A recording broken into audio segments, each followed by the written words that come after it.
Hello everybody, my name is Michiel. I'm a Dutchman living in Russia.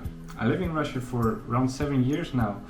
What I do here, I work here as a marketer and I can do it on distance. And besides my work, I have my own blog, which is in Russian language.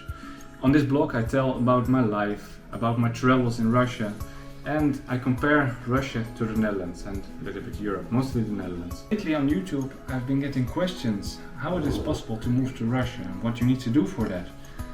In this video I'll explain about the different options that there are, and I will tell you about my own experiences. So there are a few ways where you can get a residence permit or a visa to Russia.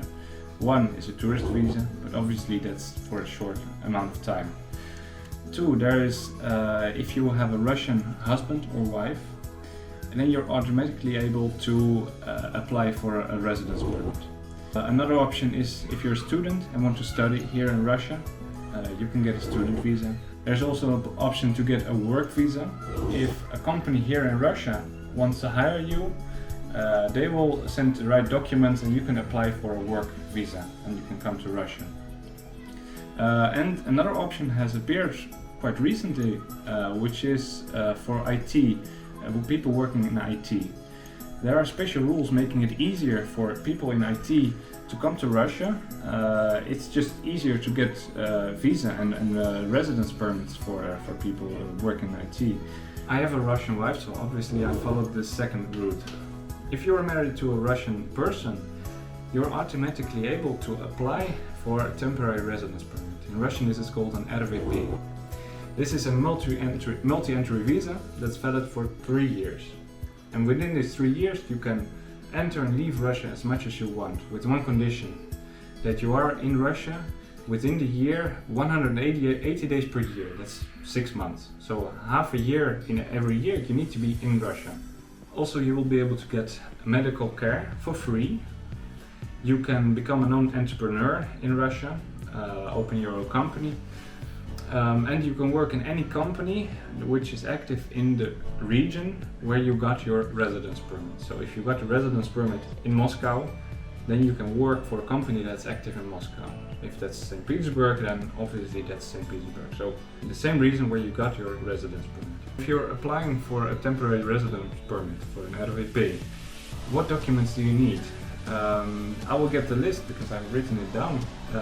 There are a couple of documents that you need. One is a questionnaire with information about yourself and your past, where you work, where you were born, etc. It's a couple of pages with information that you need to fill in.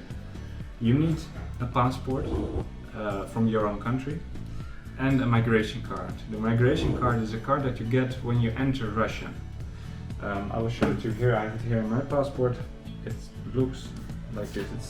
It's a small paper here where there is some information about your entry when you entered, and if you leave Russia you will need to give it again, so very important not to lose it. You need a document with proof of good behavior.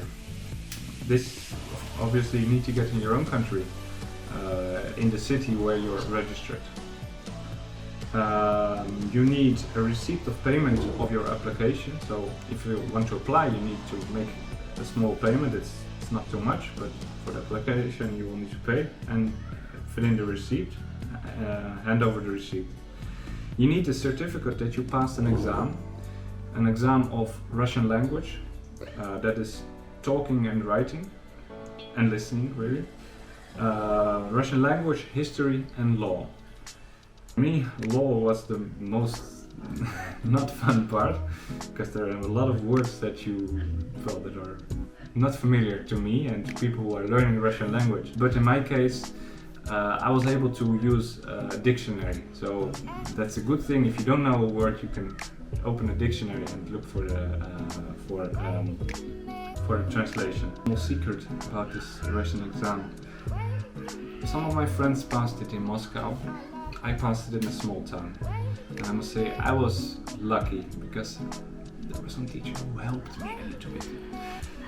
So if you have that opportunity, it might be that in a small town that it's easier over there.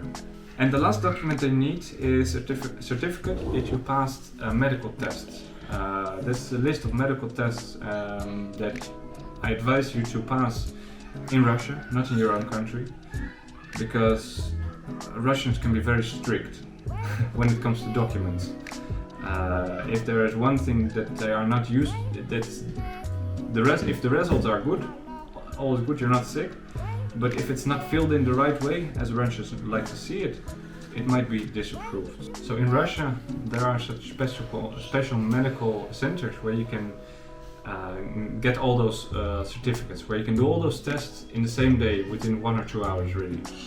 One of them, for example, is in Sakharovo. This is a town on the south of Russia, where residents of Moscow, people who apply for the RVP in Moscow, apply it over there. They apply for it in Sakharovo, and there's such a medical center over there, so you can do everything on the same place. So for this exam, specifically for this exam, I prepared about 1 or 2 weeks.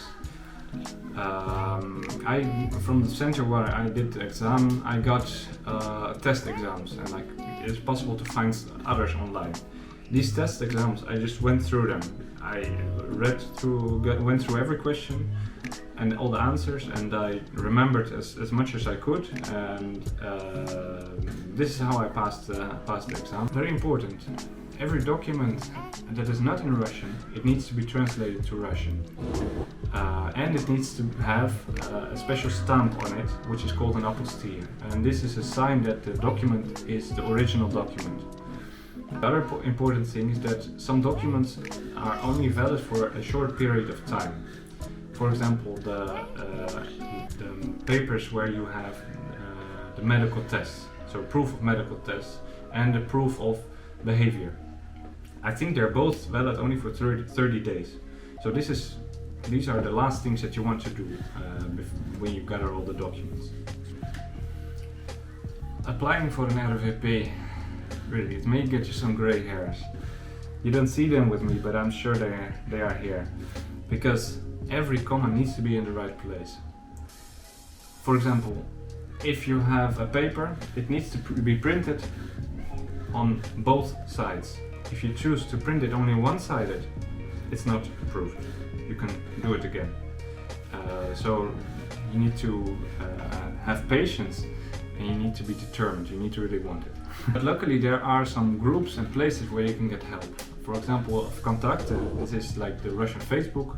There are special pages dedicated for these subjects. So if you are applying for an RVP and you are wondering, okay, what documents do I need? Okay, for this document, how do I need to fill this in, for example?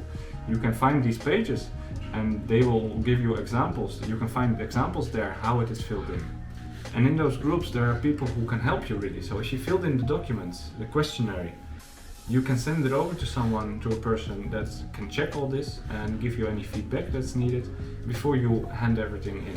It can save you some gray hairs, and it's really helpful. In the links below this video, in the comments below this video, I'll post you some links to those groups, so you can go through them and find all the information that you need there. Maximum 6 months before your RVP ends, you'll need to apply for the next one, which is called the Permanent Residence Permit, VNG in Russian shortly. For this, actually there's the same list of documents that you need, so you can just copy paste it. Obviously make sure to check everything, every comma. Same documents that you need. And the the VNG, is valid for 5 years. And it's like an own passport. Here it is. This is mine. When you have this, you can relax for 5 years. When you have your VNG for 1 year, you can apply for a Russian passport. You can become a Russian citizen. I didn't do this yet, but some of my friends did, and this week they got their Russian passport.